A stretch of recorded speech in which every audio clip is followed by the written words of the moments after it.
Las cardiopatías congénitas son, por lejos, las malformaciones más comunes en recién nacidos y, lamentablemente, una de las principales causas de mortalidad infantil.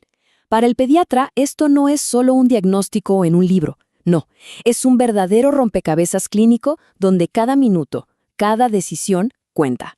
Así que vamos a desglosar juntos las piezas clave de este enorme desafío. Y aquí es donde todo empieza. Imaginen la escena. Un lactante de apenas 3 semanas, respira rápido, le cuesta comer. Las alarmas se encienden, ¿verdad? Uno piensa, ¿será una infección? ¿Algo respiratorio?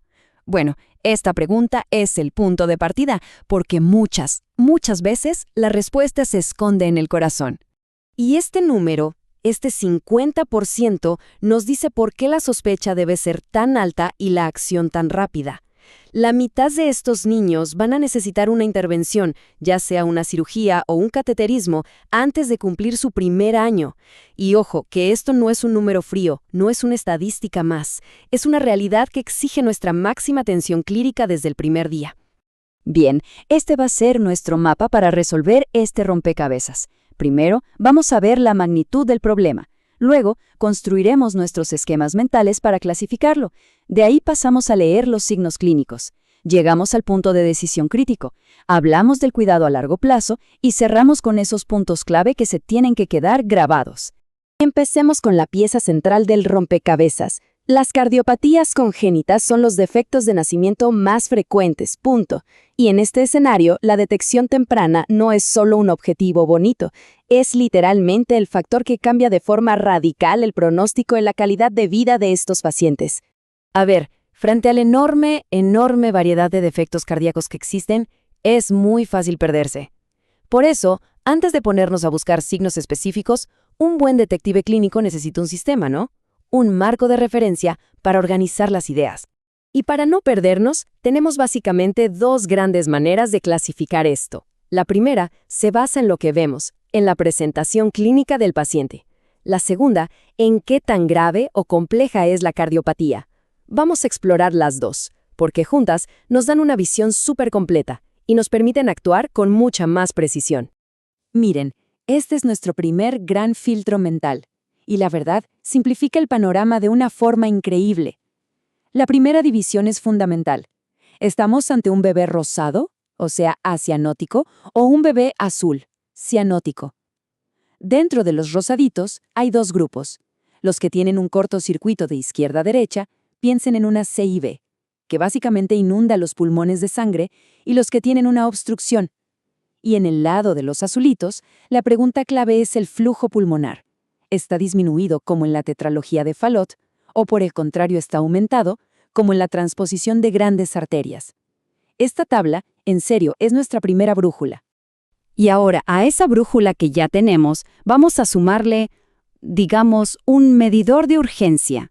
Porque no solo importa el color, sino la gravedad. Fíjense en la distribución. La mitad son leves, muchas veces hallazgos casuales que no van a dar problemas de inmediato. Pero en el otro extremo tenemos entre un 20 y un 25% que son graves. Estos son los casos que van a debutar en las primeras semanas o meses y que sí o sí van a necesitar una intervención en su primer año. Este esquema nos dice qué tan rápido tenemos que movernos. Ok, con nuestros marcos de referencia ya claros, es hora de ponerse la bata de detective. Ahora sí, entramos en la fase de investigación, donde cada hallazgo en el examen físico es una pista crucial. Y en la práctica diaria nos vamos a encontrar con dos escenas del crimen muy diferentes. Por un lado, el paciente que está evidentemente enfermo, donde las alarmas son obvias. Y por otro, y este es el más difícil, el paciente aparentemente sano, donde las pistas son tan sutiles que se necesita un ojo clínico experto para encontrarlas. A ver, analicemos al paciente enfermo. Los signos se agrupan en patrones muy claros. Miren la insuficiencia cardíaca por un cortocircuito de izquierda a derecha. Suele aparecer hacia el segundo mes de vida. Y uno se pregunta, ¿por qué justo entonces? Es un punto clave. Es porque en ese momento las resistencias vasculares pulmonares del recién nacido caen de forma natural. Y esa caída, digamos que abre la puerta para que un montón de sangre inunde los pulmones y ahí, ¡boom!, aparecen los síntomas. En cambio, una obstrucción severa puede causar un colapso en los primeros días. Y si el problema es la cianosis, la gran pregunta es, ¿hay dificultad respiratoria o no? La respuesta a eso nos da una pista fundamental sobre lo que está pasando. Y ahora el caso más retador, ¿no? El paciente aparentemente sano. Aquí las pistas son muy sutiles. A veces es un soplo que parece inocente en un control de rutina, otras un clic de eyección, o algo tan fundamental y a veces subestimado como la palpación de los pulsos. Unos pulsos femorales débiles o que no se sienten igual de un lado que del otro pueden ser la única pista de una coartación de aorta. Aquí es donde un examen físico meticuloso lo es todo. Y con todas estas pistas, llegamos al punto de decisión crítico. El momento en que una sospecha se convierte en una emergencia pediátrica. Aquí, la pregunta más importante de todas es, ¿cuándo es el momento de actuar? Ahora mismo. Y la respuesta a esa pregunta casi siempre gira en torno a este concepto, la circulación ductus dependiente. A ver, hay cardiopatías que dependen de ese pequeño conducto fetal, el ductus arterioso, para mantener el flujo de sangre ya sea al cuerpo o a los pulmones. Cuando ese conducto empieza su cierre natural, fisiológico, se activa un reloj en cuenta regresiva que termina casi siempre en un colapso clínico súbito y catastrófico. Entonces, ¿cómo actuamos si lo sospechamos? Este algoritmo es nuestra guía de emergencia. Paso 1. Buscar las grandes banderas rojas. Shock, cianosis, dificultad para respirar. Paso 2. Y esto es innegociable. Evaluar todos los pulsos. Unos pulsos femorales débiles, o peor, ausentes, son una señal de alarma mayúscula. Si cualquiera de estas cosas está presente, sobre todo en las primeras 4 semanas de vida, la sospecha de una lesión ductus dependiente es altísima, y la consulta con cardiología no es urgente, es inmediata.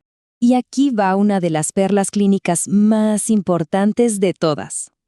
Un neonato de unos días de vida que se pone muy mal, de repente.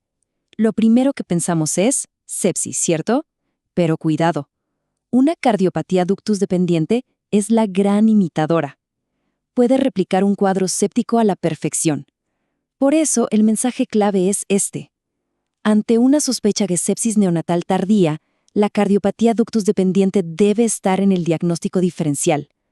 Pensar en ella puede, literalmente, salvar una vida. Pero la historia no termina con la derivación urgente, para nada. Una vez que el cardiólogo interviene, el papel del pediatra, lejos de disminuir, se vuelve todavía más crucial. El cuidado a largo plazo es un maratón, no un sprint. Y uno de los frentes de batalla más grandes es la nutrición.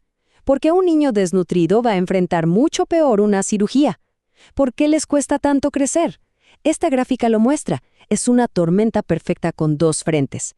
Por un lado, su gasto de energía está por las nubes. Su corazón y sus pulmones trabajan a marchas forzadas. Y por el otro, su ingesta es ineficaz. Se cansan tanto al comer que no logran tomar lo que necesitan.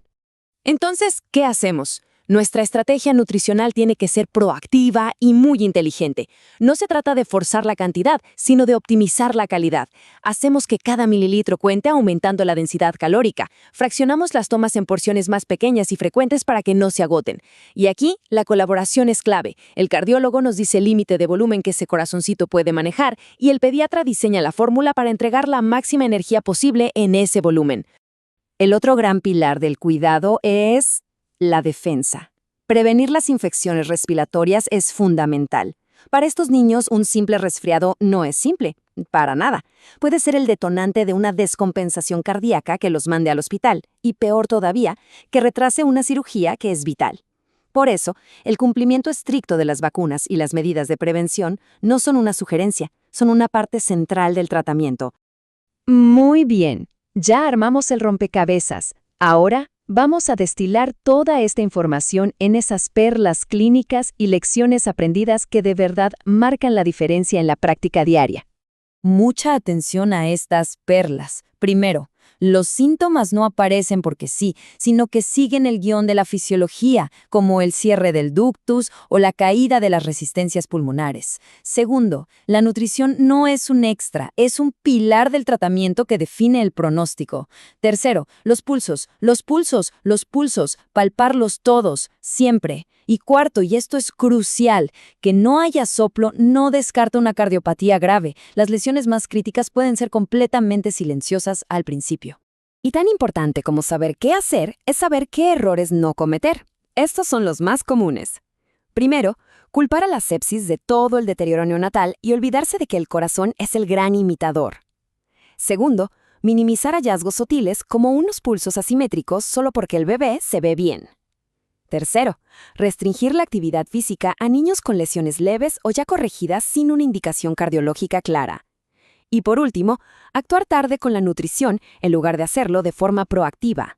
Y cerramos con la idea que lo resume absolutamente todo. El diagnóstico temprano y el tratamiento oportuno cambian vidas. Cada sospecha clínica bien dirigida, cada derivación a tiempo, cada gramo que ayudamos a que un bebé gane, se traduce directamente en un mejor pronóstico. En esta historia, el papel del pediatra como primer detective y como guardián es sencillamente insustituible.